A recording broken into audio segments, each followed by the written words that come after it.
सबसे बड़ी खबर बता रहे हैं, यानी सौम्या पोखरेल का अभी बच्चा नहीं है। सौम्या पोखरेल के बच्चा न बा? अच्छा नहीं खे न, कैसे होई भाई? यही से तो भोजपुरी इंडस्ट्री में आयल है नेपाल से कि हमारा लड़का हो जाए। हाँ तो उन्हीं के समझ में आयल ना भाई, ये बात सही बा और सच बा। लेकिन कब होने वाला?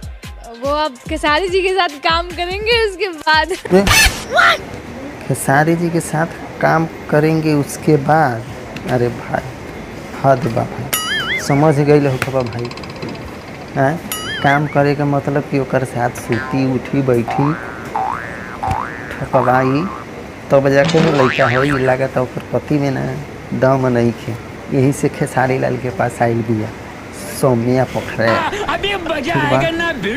नहीं ये मजाक हो रहा है, एक सेकंड यार, मजाक हो रहा है। नहीं सौम्या पोखरेल बहुत कंट्रोवर्सी में रहल आजकल, वही को कर एगो छोटा सा रोस्ट वीडियो। तो भाई लोग चलो वीडियो में आज के लिए इतना ही, और ये वीडियो अपना दिल और दिमाग पर न लिया जाए, इंटरटेनमेंट के माध्यम से देखिए और भूल जाइए, इंजॉय करिए, दिल पर केहू न लिहे, कहे से कि सिर्फ वीडियो इंजॉय खातिर बनावल गया बा।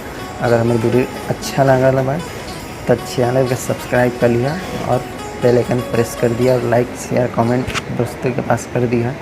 बस इतना ही, चला इसके लिए गुड बाय बाय बाय।